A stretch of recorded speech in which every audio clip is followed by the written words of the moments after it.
Kabar cukup mengejutkan kini datang dari pengacara kondang asal Sumatera Utara, yakni Indra Tarigan. Seperti diketahui, pada bulan Juli 2023 lalu, Indra Tarigan telah diamankan di daerah Kalibata, Jakarta Selatan.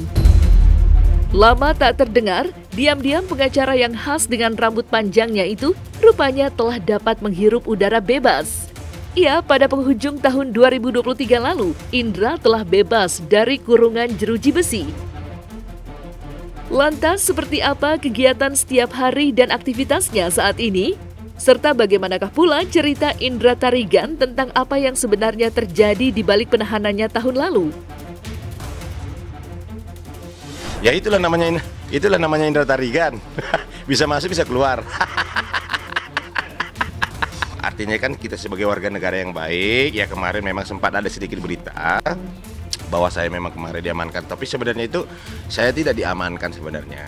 Jadi karena memang saya waktu itu lagi kerja, ada sedikit kerjaan ke Kejati, tiba-tiba orang Kejatinya datang untuk bicara sama saya, tahu-tahunya mengeluarkan surat, bahwa memang surat itu untuk mengeksekusi saya waktu itu. Nah udah di situ, jadi ya saya sebagai warga negara yang baik, ya udah saya ikutin. Udah selesai itu dari Desember, udah beres, sudah selesai. Jadi aku bersyukurnya ini begitu, bersyukurnya ini begini, orang-orang mikirnya gini, abang ini kan bukan penjahat, abang ini hanya terpeleset waktu itu dan membela keluarga dan orang tua. Ya namanya kita emosi waktu itu, ya kita kepancing, itu aja sebenarnya. Tapi kan saya kan bukan penjahat di sini, bukan pakai narkoba, bukan korupsi juga begitu. Jadi kasus ini menurut aku ya kasus yang memang emosi saat itu gitu.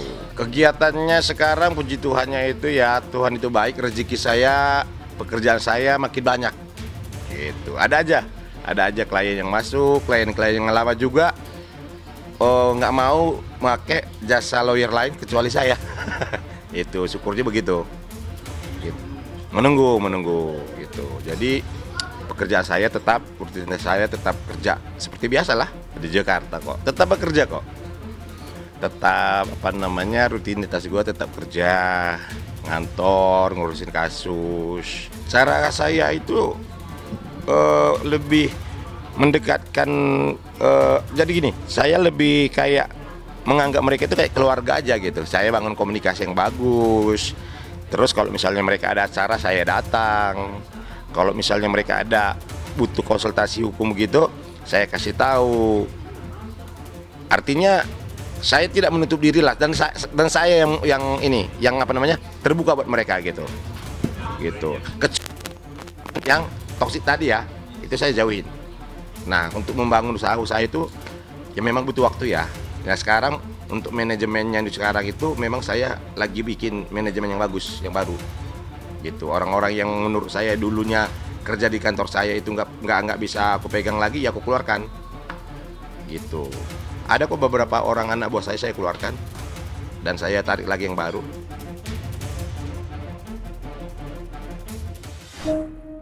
Cinta itu mempertemukan. Hal itu bisa membuat seseorang sampai ke titik terendah dan tergelapnya. Cinta itu menyatukan.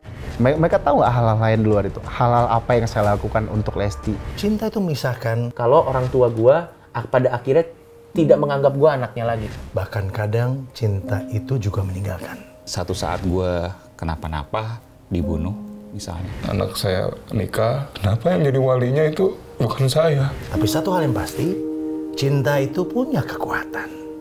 Alvin in Love, cinta untuk semua. Terlepas dari apa yang sebenarnya terjadi hingga membuatnya harus merasakan dinginnya hukuman penjara, nyatanya pengalaman tersebut merupakan kejadian yang sangat disyukurinya. Bagaimana tidak, selama menjalani hukuman penjara, Indra seolah merasakan hadirnya Tuhan dan membuka lebar matanya.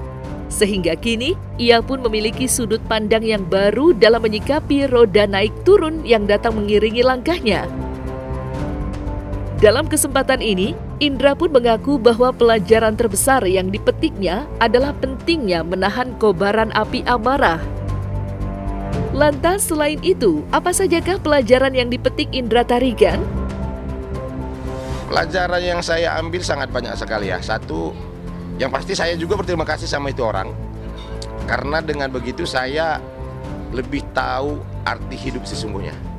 Artinya keikhlasan itu sekarang saya udah dapat. Oh ternyata ikhlas itu harganya mahal. Ya itu tadi, itu pelajaran yang aku ambil. Oh ternyata emosi itu buat kita susah gitu. Jadi sekarang kalau misalnya ada orang juga ibaratnya nggak suka sama kita, kalau misalnya tidak mengganggu kita sama sekali, ya udah biarin aja. Kecuali kalau misalnya memang keterlaluan, baru.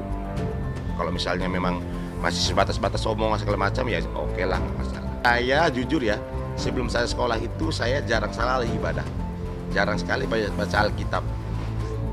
Ya, nah itu dia. Jadi aku mikirnya sekarang begini, mungkin Tuhan waktu itu, lu sekarang apa yang lu minta gue kasih nih, ya kan? Tapi lu udah terlalu jauh dari gue. Nih gue tempatin lu di sini dulu untuk berapa bulan. Lu belajar nih di dalam. Nah setelah gue di dalam, gue belajar masalah itu, ternyata memang itu yang gue ambil. Jadi gue lebih mendekatkan diri sekarang ke Tuhan. Sama lebih sayang kepada keluarga gue sekarang, khususnya ibu saya.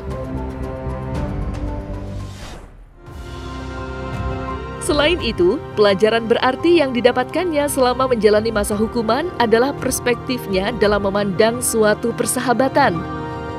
Bagaimana tidak, beberapa sahabat Indra justru memilih untuk memotong komunikasi saat Indra diterpa badai masalah hukum. Mirisnya lagi, usai dirinya selesai menjalankan hukuman, sederet sahabat itu seakan muncul lagi tanpa penyesalan.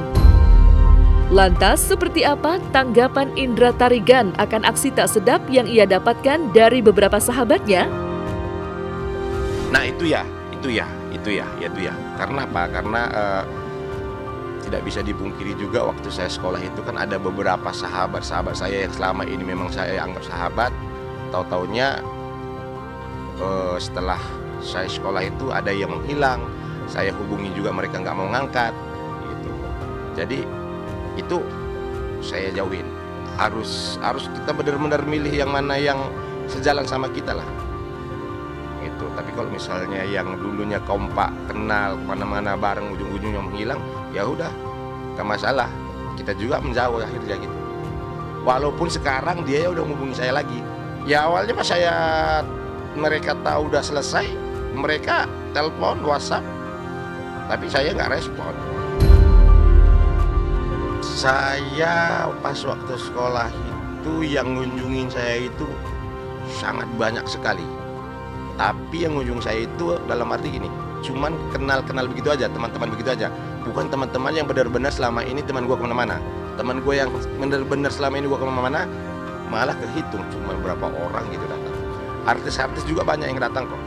Kayak Boy Hamzah datang, terus Alif Miller datang, terus si Matesa Mariska datang, terus Isa Jega datang, banyak lah, public figure banyak yang datang.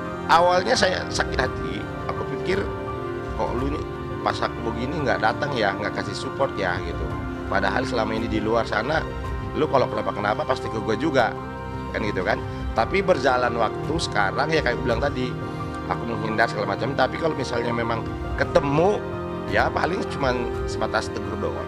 Memang saya lihat sekarang zamannya memang begitu, bukan kayak zaman kita dulu. Kalau zaman sekarang ini memang begitu.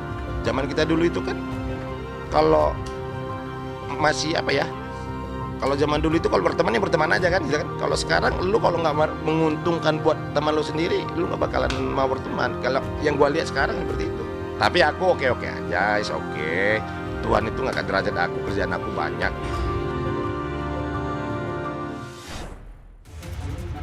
Tak dapat dipungkiri, nama Indra Tarigan memanglah lekat dengan artis papan atas Nikita Mirzani.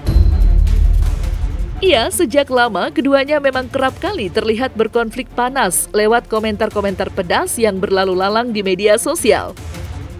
Tidak hanya itu, Masalah hukum yang membuat Indra harus mendekam di penjara tak lain merupakan laporan dari Nikita Mirzani. Lantas mungkinkah sederet pengalaman tidak menyenangkan itu telah menimbulkan perasaan dendam di lubuk hati terdalamnya terhadap Nikita Mirzani? Saya jujur ya, sebelum saya sekolah itu saya jarang sekali ibadah. Jarang sekali baca Alkitab. Ya. Nah, itu dia. Jadi aku mikirnya sekarang begini.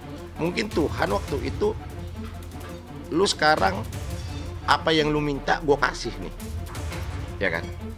Tapi lu udah terlalu jauh dari gua. Nih gue tempatin lu di sini dulu untuk berapa bulan. Lu belajar nih di dalam. Nah, setelah gua di dalam, gua belajar masalah itu, ternyata memang itu yang gua ambil. Jadi gua lebih mendekatkan diri sekarang ke Tuhan. Sama lebih sayang kepada keluarga gue sekarang, khususnya ibu saya. Kalau saya terbuka, artinya gini, artinya kalau misalnya dia membuka komunikasi untuk silaturahmi, monggo silahkan. Tapi kalau misalnya saya juga nanti one day ketemu sama dia, ya tidak menutup kemungkinan saya akan silaturahmi juga sama dia. Enggak. Kan saya juga kemarin laporin dia juga ya. Nah, kalau laporan saya itu juga kemarin saya dipanggil sama Polres, tapi saya bilang udahlah, tunggu aja dulu. Aku bilang kalau misalnya memang dia ada itikat baik nanti untuk minta maaf segala macamnya, oke, kita nanti damai aja, nggak masalah. Ya karena kan kita saling lapor. Saya udah selesai, udah inkrah. Nah, dianya kan masih proses hukumnya. Kemarin saya dipanggil, tapi saya bilang tunggu dulu deh. Saya mau menenangkan diri dulu, dan saya juga ibaratnya udah nggak ada dendam kok. Biarin aja. Kalau seandainya memang nanti harus diproses hukum, peraturan seperti itu nanti kalau seandainya nanti dia dipanggil nanti kan pasti ada RJ. Kalau dia minta maaf ke saya dan ke orang tua saya melalui media, ya pasti saya maafkan, pasti saya cabut laporan saya.